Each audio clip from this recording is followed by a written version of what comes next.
L'examen du point 2 à son ordre du jour.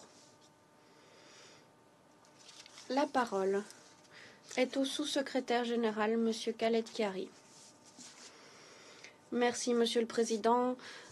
Mesdames et Messieurs les membres du Conseil, on m'a demandé d'intervenir au Conseil de sécurité aujourd'hui sur la question de la non-prolifération République populaire démocratique de Corée. Cette année est la dernière année du plan de développement quinquennal militaire de la RPDC 2021 à 2025.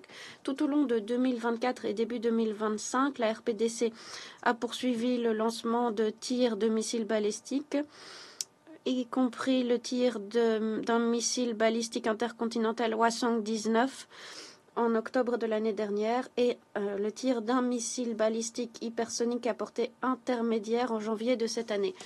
D'après l'AIEA, la RPDC poursuit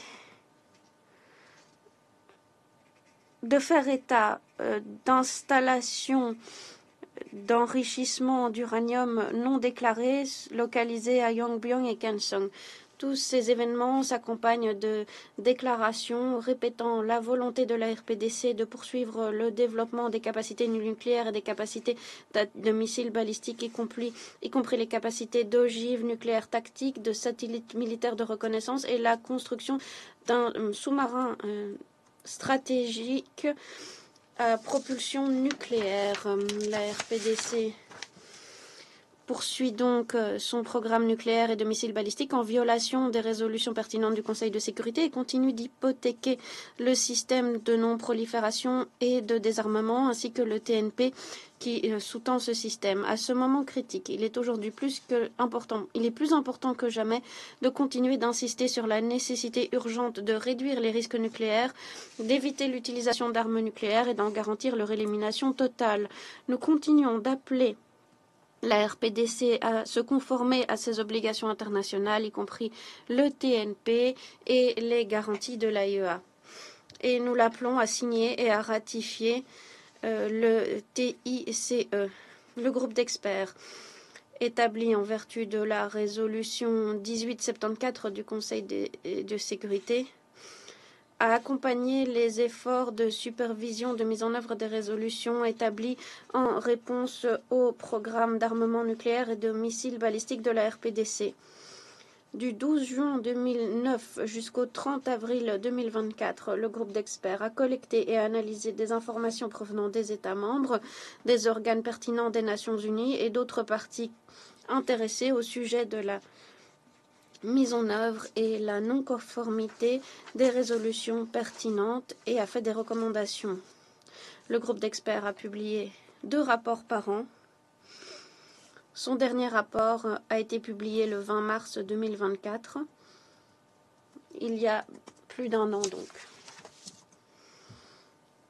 Le Conseil de sécurité, quant à lui, n'a pas renouvelé le mandat du groupe d'experts au-delà du 30 avril 2024. Mais le comité du Conseil de sécurité établi en vertu de la résolution 1718 continue de superviser la mise en œuvre des sanctions. Nous rappelons l'obligation pour tous les États membres d'appliquer les mesures de sanctions pertinentes. Comme le secrétaire général l'a indiqué, toute relation qu'un pays entretient avec la RPDC doit être conforme aux sanctions du Conseil de sécurité. Monsieur le Président, l'horizon sécuritaire plus général sur la péninsule coréenne demeure tendu, se caractérise par un accroissement des activités militaires, peu de possibilités de dialogue intercoréen et régional, la présence de risques nucléaires et des préoccupations croissantes quant à un risque d'erreur de calcul. Le secrétaire général n'a eu de cesse d'insister sur le fait qu'une paix pérenne et la dénucléarisation complète et vérifiable de la péninsule coréenne doivent être ancrées dans le dialogue et la diplomatie. Nous saluons tout effort déployé en ce sens.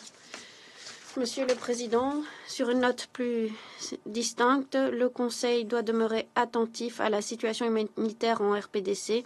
À nouveau, nous appelons la RPDC à garantir et permettre le retour de l'équipe de pays de l'ONU afin de renforcer l'appui apporté à la population et mener à bien le programme à l'horizon 2030. Merci. Merci. à Monsieur